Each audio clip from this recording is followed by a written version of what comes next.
हमारे साथ बात करने के लिए हैं मयंक जोशी जी। मयंक जोशी जी ने समाजवादी पार्टी अखिलेश यादव की मौजूदगी में गोपालपुर आजमगढ़ में शामिल हुए हैं। मयंक जोशी जी से बात करते हैं, आखिर क्या वजह थी जो एकाएक वो भाजपा छोड़ के समाजवादी पार्टी में चले गए।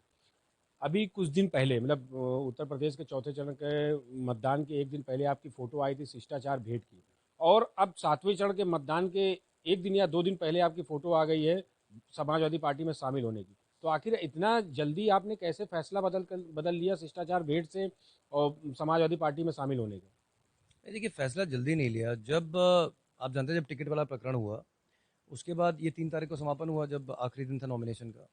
और उसके बाद मुझे समय मिला एक 20-25 दिन का। अगर आप देखिए कल मैं जोड़ लीजिए तो पूरा 1 महीना बीत गया। तो अपने जितने भी हमारे शुभचिंतक थे, जो टीम के लोग थे, उनके साथ समय मिला। इसके लिए मैं भारतीय जनता पार्टी का धन्यवाद करता हूँ। मुझे टिकट नहीं है तो मुझे कम से कम सोचने का समय मिला।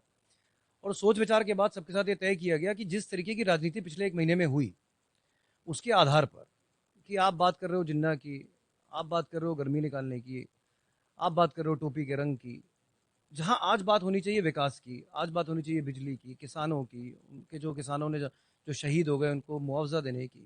मुझे ये मेरे संज्ञान में है कि 4 बड़े लीडरों ने अपने पुत्रों या सुपुत्रियों के लिए टिकट मांगा था।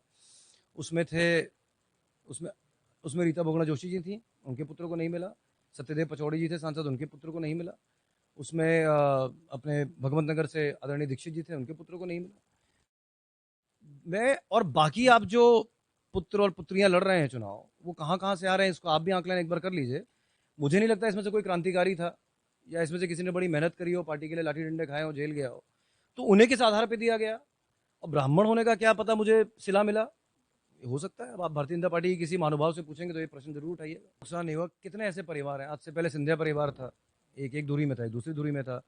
यहीं से उठा करके लेकर के गए, एक जो हमारे खिलाफ पिछली बार चुनाव लड़ी थी यादव परिवार से, वो भी चली गई उस पार्टी में।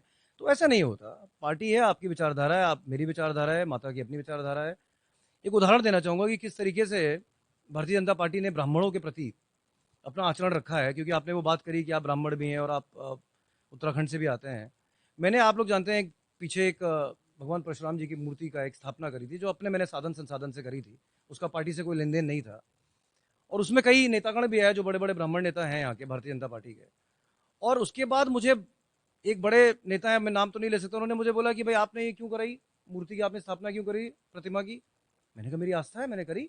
बोले नहीं नहीं, ये तो समाजवादी पार्टी का प्रोजेक्ट है।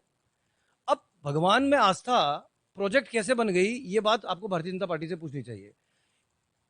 तो ये हमारे साथ बात करने के लिए मयंक जोशी थे, जिन्होंने बताया कि हमने विचारधारा की बात की, हमने अखिलेश यादव के युवा विकास और रोजगार की बात को से प्रेरित होकर हम उनके साथ शामिल हुए हैं। हम इस